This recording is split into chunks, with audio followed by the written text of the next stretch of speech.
Revaluation account इसके अंदर बना रहे हैं। एक पार्टनर आशीष है, दूसरा पार्टनर आकाश है और तीसरा पार्टनर जो है वो अमित है। ठीक है, इनका जो रेशो था दैट वाज इक्वल 1:1:1। 3 पार्टनर थे।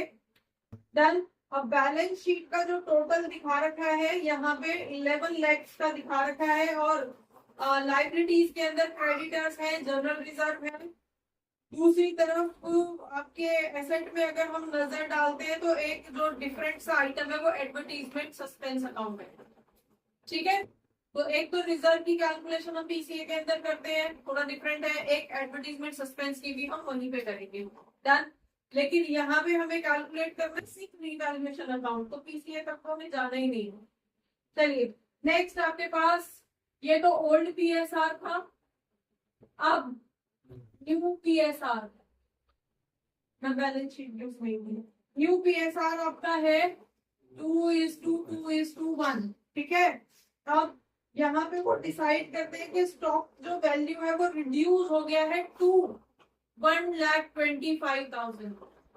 स्टॉक रिड्यूस हुआ है तो पहले तो यहाँ रीवैल्यूएशन का फॉर्मेट ही बना लेते हैं।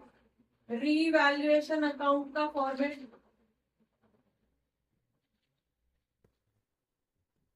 पीसीए नहीं है, सिर्फ रीवैल्यूएशन है और उसकी जर्नल एंट्री है। ठीक है, अब एक एक करके सबसे पहले यहाँ थंब रूल क्या है रीवैल्यूएशन का, सिर्फ एसेट्स और लायबिलिटीज की बात करेंगे और उनमें आया चेंज रिकॉर्ड किया जाएगा।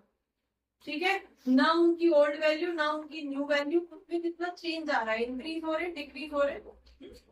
दूसरा, अगर एसेट इंक्रीज होगा तो इधर और लायबिलिटी डिक्रीज होगी। ठीक है, इधर लायबिलिटी इंक्रीज होगी और एसेट डिक्रीज होगा तो इधर टू साइड में होगा। फाइन, ये हमारी बाय साइड। क्लियर। अब यहाँ पे आपसे बोला जा रहा है बुक्स के अंदर बैलेंस शीट के अंदर ऑलरेडी आपका जो स्टॉक है वो 1,40,000 का दे रखा है, 140 का है। लेकिन आपकी एडिशनल एडजस्टमेंट कह रही है कि स्टॉक रिड्यूस हो गया है टू 1,25,000। Stock reduce to 1,25,000। अब आप बता दो जरा कितने का चेंज आया स्टॉक में। 140 था, 125 तक वो आ गया। आ तो बेटा इधर 125 तक गिर गया है। तो इसका मतलब क्या हुआ, यहाँ पे सेंटेंस का भी ध्यान रखना कि वो बोल क्या रहा है, रिड्यूस्ड बाय बोल रहा है, रिड्यूस्ड टू बोल रहा है। ठीक है, रिड्यूस्ड अप टू बोल रहा है, क्या बोल रहा है उसके अकॉर्डिंग आप यहाँ पे मेंशन करोगे। अब ये बोल रहा है रिड्यूस्ड टू, मतलब 140 से घट के 125 हो गई है, तो चेंज कितने का आया है 15,000 का। और स्टॉक एसेट का क्या हुआ है, डिक्रीज हुआ है। तो कहाँ डालोगे, इधर क्या आ जाएगी, टू स्टॉक अकाउंट। कितना, 15,000 का चेंज यहाँ पे रिकॉर्ड होगा। ठीक है, समझ में आया। नेक्स्ट पॉइंट है मशीनरी डिक्रीज हुई है 10%, डिक्रीज्ड बाय 10%। मशीन की वैल्यू आपको दे रखी थी 2,50,000, 2,50,000 की मशीन की, 10% डिक्रीज हो गई है तो एसेट अगेन आपका रिड्यूस हो रहा है। तो यहाँ पे मशीन अकाउंट कितनी, 25,000 रुपए की मशीन के अंदर यहाँ पे कॉल आ गया, एसेट डिक्रीज हो गया। Next, land and building appreciate हो गई है। Land and building appreciate by 62,000, पहले थी 4 लाख की। तो अब यहाँ पे क्या लिखोगे, 62 को पूरा लिखोगे या क्या लिखोगे, मींस इंक्रीज या एप्रिशिएटेड बाय। तो इसका मतलब है 62,000 का चेंज आया है। ये नोट, ये सेंटेंस बता रहा है कि 62,000 इंक्रीज हुए। ठीक है, डन। तो अगर हमारे पास वो इंक्रीज हुआ है तो लैंड एंड बिल्डिंग अकाउंट 62,000, ये यहाँ पे डाल दिया, एसेट इंक्रीज हो रहा है। नेक्स्ट पॉइंट आपके पास प्रोविजन बन रहा है, doubtful debt to be made 5% on sundry debtors. Provision होता क्या है पहले ये बता दो बेटा। प्रोविजन आपके पास मीन्स जब भी आपको पता है कोई नॉन लायबिलिटी है जो आपको पे करनी है, नॉन लायबिलिटी। जैसे कि आपके डिवेंचर्स हो सकते हैं, जैसे कि आपको पता है कि आपने जिन लोगों को, डेटर्स कौन है, कुछ बच्चे ऐसे भी हैं जो उसमें जिन्होंने 11th में अकाउंट्स नहीं किए, डेटर्स कौन होते हैं बता दो जल्दी से।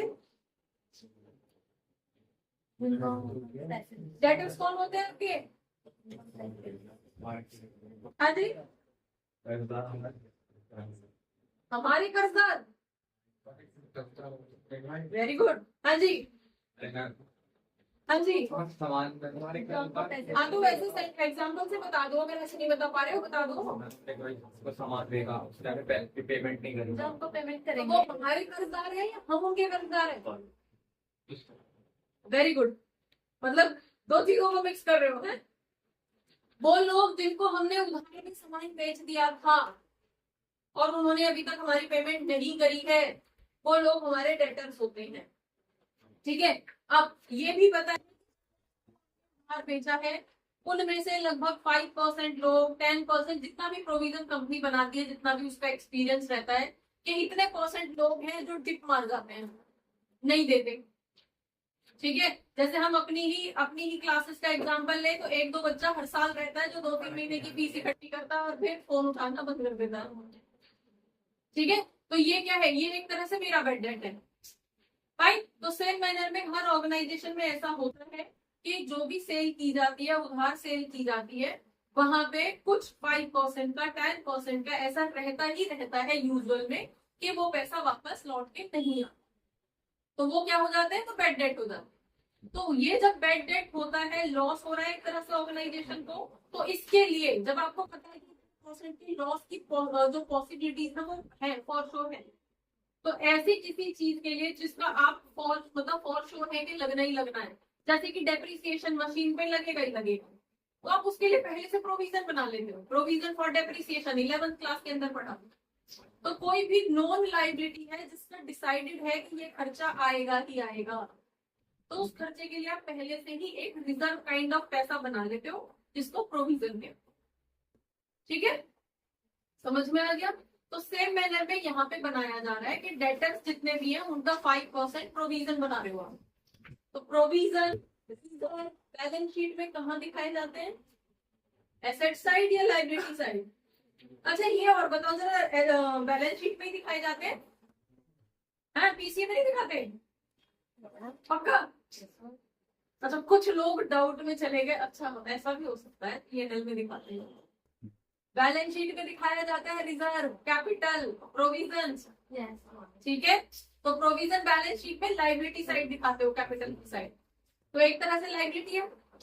तो जब 5% आप अपने बेड डेट के लिए प्रोविजन बना रहे हो तो लाइबिलिटी हो गई, और लाइबिलिटी अभी तक नहीं थी, अब इंक्रीज हो गई, अभी तक कोई प्रोविजन नहीं बना रखा था, अब बना रहे हो, तो क्या हो रहा है, लाइबिलिटी इंक्रीज हो रही है। कितनी?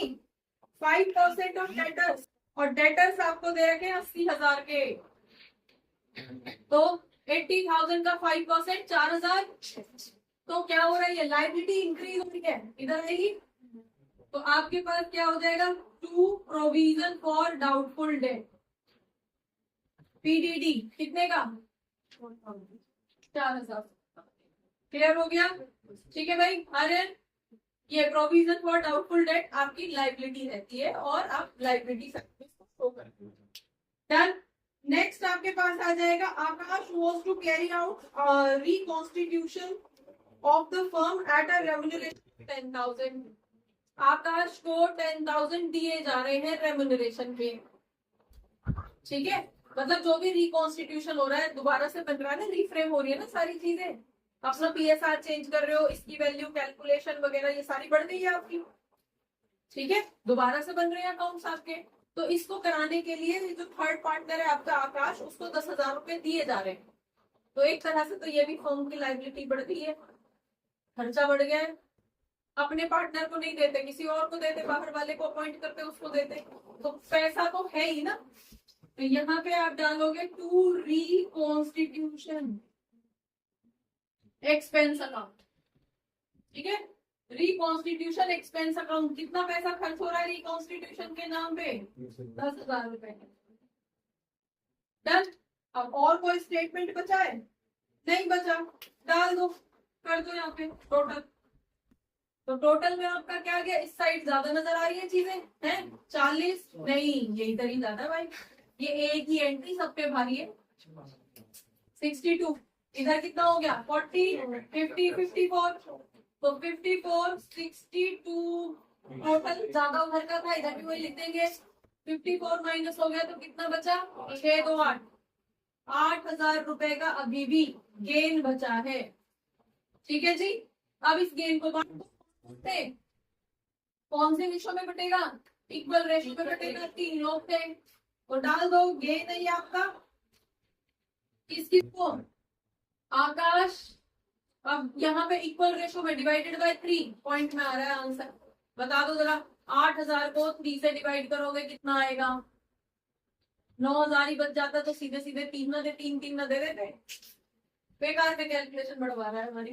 चलो कर दो जरा, 2 जा 6, देन 6 जा 18, देन 6 जा 18 और 6 जा 18, तो 0.7 कर दो, 0.6 कर दो, इस तरह। ठीक है भाई, डन। तो आप यहाँ पे कर दो कितना, 2 6 6 6 2 6 6 7 2 6 6 7 7 7 14 और 6 20, तो वो साथ साथ में चलेगा, पॉइंट में इतना तो चल रहा है। ठीक है भाई, तो ये आपका एंट्री क्लियर है। अब जनरल एंट्री आप बताओ जरा कैसे बनाओगे, कोई आंसर सबसे पहले तो किसका, जो एंट्री थी उसी की एंट्री बनाते जाओ, जो एंट्री आपको दे रखी है सबसे पहले, तो क्या हो जाएगा, revaluation to stock account, very good. दूसरी एंट्री ये वाली थी, वेरी गुड। तीसरी वाली थी land and building account debit to land and building account debit to revaluation account, किसकी बता दो, आर्यन। अब इसकी बताओ जरा, रिकॉन्स्टिट्यूशन एक्सपेंस में ये किसको दिया गया था, ये आकाश को दिया गया था शायद, है ना, थर्ड आकाश को दिया था। हाँ जी, बता दो जरा एंट्री। हाँ आकाश को दिया, एंट्री बता दो उसकी, आकाश बोलो। रिवैल्यूएशन अकाउंट हाँ डेबिट टू आकाश, यस आकाश को दिया जा रहा है रिवैल्यूएशन टू आकाश भाई, और नरेशन में क्या लिखोगे, रिकॉन्स्टिट्यूशन एक्सपेंसेस पेड। ठीक है, समझ में आ गया, क्लियर। नेक्स्ट अब इनका बता दो, revaluation account debit to A capital account, B capital account, C A B C मान जी कर दो, पता, बस ये एंट्री होनी थी।